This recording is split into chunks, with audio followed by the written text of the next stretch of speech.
মাথার উপরে তপ্ত রোদ, থেমে থেমে হচ্ছে বৃষ্টি। গতকাল পর্যন্ত এক নাগাড়ে বাগেরহাটে চলেছে বৃষ্টি। এর ফলে ধানের যে জমি তাতে কিন্তু দেখা দিয়েছে জলাবদ্ধতা। কৃষকের বর্তমানে মাথায় হাত।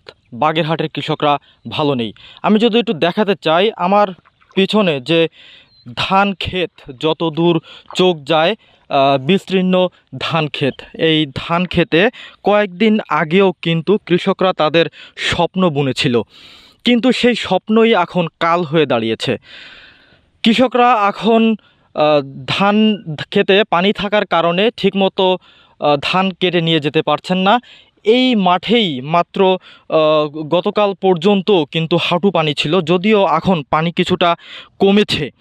সেই মাঠ আমরা দেখতে পাচ্ছি যে মাঠে যে পরিমাণ ধান আছে সে পরিমাণ ধান কিন্তু আসলে কৃষকরা মাঠে ঘরে তুলতে পারবেন না। এর অন্যতম কারণ হচ্ছে গোড়ায় জমে থাকা যে পানি, এই পানির ফলে কিন্তু কৃষকদের ধান গাছ প্রায় পচন ধরেছে।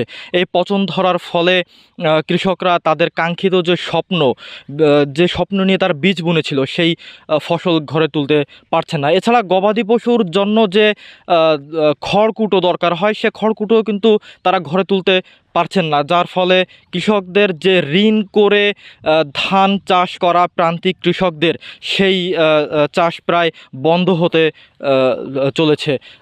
আমাদের সাথে একজন কৃষক আছে, আমরা তার কাছ থেকে শুনবো যে কী ধরনের, কতটুকু আসলে ক্ষতি হয়েছে আপনার।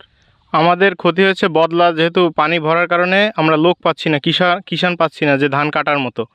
এখানে কোনো মেশিনের ব্যবস্থাও নেই, ধান উঠানোর ব্যবস্থাও নেই। এতদিনে আঁঠু পানি ছিল, এখন কিছুটা পানি কমার কারণে ধানের গোড়া পচে গেছে। এখন কাইটে যে ধান রাখবো সে আরও সুযোগ নেই। বিঘে বিঘে ধান সব নষ্ট, পানির তলে আছে। কিছু ধান উঠাইছি, রাস্তায় আছে, তাও মলার মতো অবস্থা নেই। তেলের সংকট, তেলের কারণেও মলতে পারি না। দাম বৃদ্ধির কারণে যারা মেশিন তারাও মলতে আসতে চায় না। পানির কারণে উঠাইতে পারতেছি না। মানে সব মিলিয়ে আমরা কৃষকরা অনেক অসুবিধার ভেতর আছি। দর্শক, শুনছিলাম একজন প্রান্তিক কৃষকের কথা।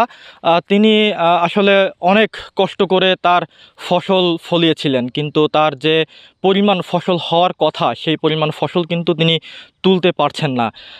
বাগেরহাটের কৃষকদের বর্তমান অবস্থা নিয়ে এই ছিল সর্বশেষ। তারিকুজ্জামান, সময়ের আলো, বাগেরহাট।